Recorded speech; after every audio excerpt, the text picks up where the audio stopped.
Perencanaan usaha makanan khas daerah. Yang pertama, ide peluang usaha makanan khas daerah.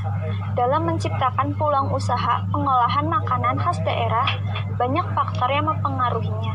Di antaranya, yang pertama, ada ide usaha. Ide usaha juga dipengaruhi oleh dua faktor, yaitu faktor eksternal dan faktor internal. Yang pertama, faktor internal, yaitu faktor yang berasal dari dalam diri orang itu sendiri. Contohnya, yang pertama, pengetahuan yang dimiliki, yang kedua, pengalaman yang pernah dilalui, yang ketiga, kemampuan untuk mempelajari pengalaman orang lain, yang keempat, intuisi yang merupakan pemikiran yang muncul dalam individu itu sendiri.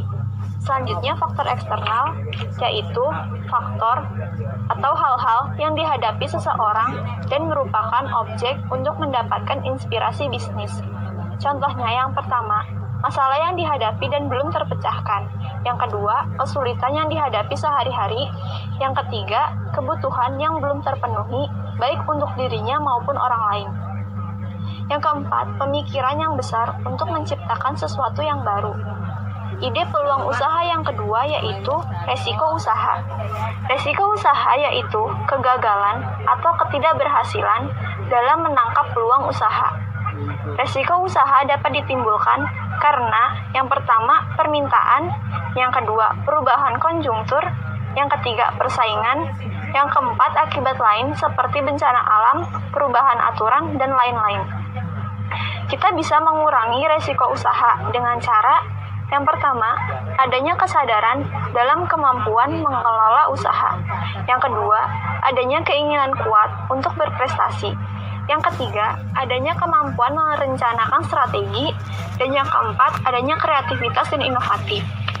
Selanjutnya adalah tugas seorang wirausaha dalam pengembalian risiko, yaitu yang pertama, menetapkan kebutuhan pada tingkat permintaan waktu sekarang. Yang kedua, membeli alat-alat produksi yang cukup untuk memenuhi kebutuhan konsumen. Yang ketiga, menyewakan alat-alat produksi untuk memenuhi permintaan konsumen. Yang keempat, memberikan kepercayaan kepada pembuat produk yang lebih kecil. Yang kelima, mengumpulkan informasi usaha. Dan yang terakhir, mengurangi resiko usaha. C. Keberhasilan dan kegagalan dalam berwirausaha pengolahan makanan khas daerah. Dalam melakukan usaha, ada dua kemungkinan, yaitu kegagalan dan keberhasilan. Setiap orang pada umumnya tidak akan pernah menerima kegagalan. Hanya sedikit orang yang mau menerima kegagalan dan memahami bahwa sesungguhnya kegagalan itu hanya sementara saja. Dan kegagalan itu merupakan awal dari keberhasilan. Seorang wirausahawan yang tangguh akan menggunakan kegagalannya sebagai pengalaman dan tidak akan mengalami kegagalan produk serupa. Demikian pula dengan keberhasilan. Jangan sampai keberhasilan yang diperoleh membuat kita terlena sehingga tidak mau melakukan inovasi-inovasi untuk meningkatkan keberhasilan usaha.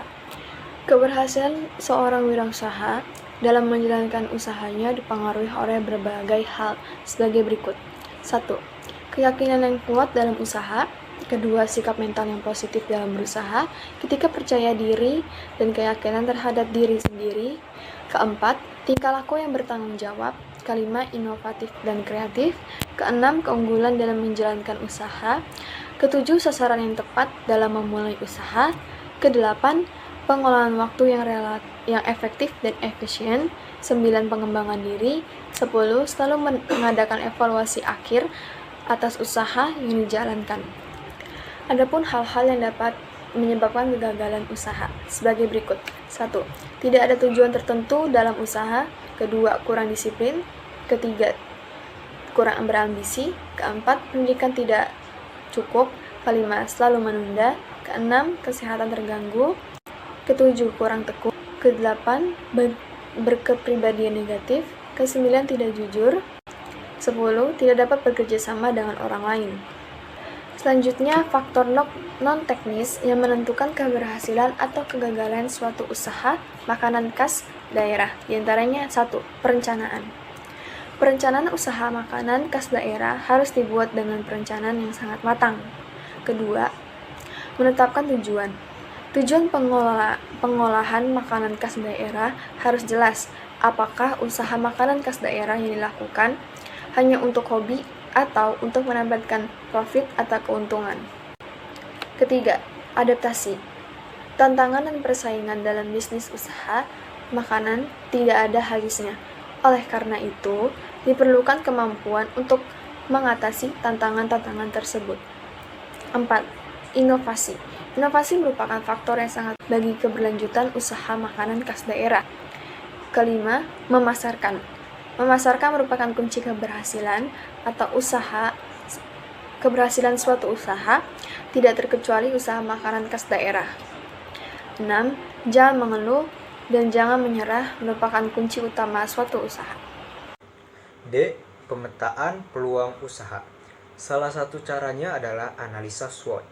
Analisa SWOT adalah suatu analisa terhadap lingkungan internal dan eksternal wirausaha di mana analisa internal lebih menitik beratkan pada kekuatan strength dan kelemahan weakness.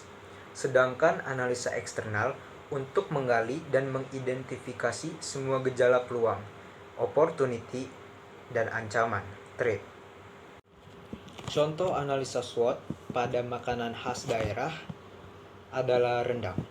Rendang merupakan salah satu jenis makanan yang paling diminati oleh hampir seluruh lapisan masyarakat, sehingga peluang usaha sangat terbuka bagi para pelaku usaha pembuatan rendang. Dengan tingkat konsumsi yang tinggi, antara lain hampir sebagian masyarakat Indonesia menggunakan menu rendang untuk acara pesta maupun untuk dikonsumsi sehari-hari. Dengan kondisi ini, membuat pedagang rendang tidak membutuhkan usaha khusus untuk memasarkan produknya. Pembeli akan datang langsung ke tempat pedagang rendang, baik yang di rumah makan atau di rumah dalam bentuk usaha catering.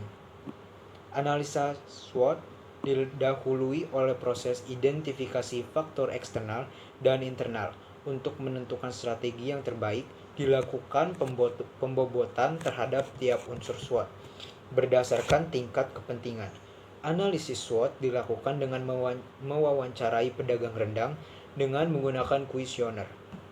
Hal-hal yang perlu diwawancarai adalah seperti aspek sosial, ekonomi, dan teknik pembuatan rendang untuk mengidentifikasi faktor internal dan eksternal yang mempengaruhi keberhasilan usaha. 3. Jelaskan ancaman di bidang pertahanan dan keamanan yang paling mengancam integrasi nasional bangsa Indonesia pada saat ini. 4. Mengapa ideologi Pancasila tidak dapat dikatakan aman dari berbagai macam ancaman dalam pengimplementasian nilai-nilainya di masyarakat.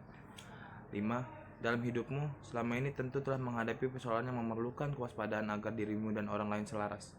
Cobalah perhatikan situasi yang berkaitan dengan kewaspadaan di lingkungan sekolah dan masyarakat. Apa yang akan kamu lakukan apabila terjadi tawuran?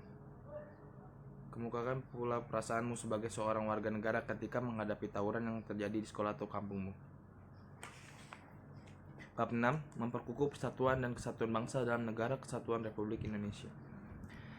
Kita mesti bersyukur kepada Tuhan Yang Maha Esa karena telah menakdirkan kita sebagai warga negara Indonesia. Indonesia adalah sebuah bangsa dan negara besar yang harus kita banggakan. Indonesia mempunyai wilayah yang luas, kekayaan alam yang melimpah, suku, bangsa, dan bahasa yang beraneka ragam. Tetapi semua itu dapat dipersatukan dalam sebuah ikatan negara kesatuan Republik Indonesia. Indonesia juga mempunyai sejarah yang membanggakan. Kemerdekaan yang kita raih bukanlah hadiah dari penjajah, tetapi kita menjadi bangsa yang memerdekakan dirinya sendiri. Indonesia memproklamirkan dirinya sebagai sebuah negara merdeka. Itu semua menjadi keunggulan bangsa Indonesia.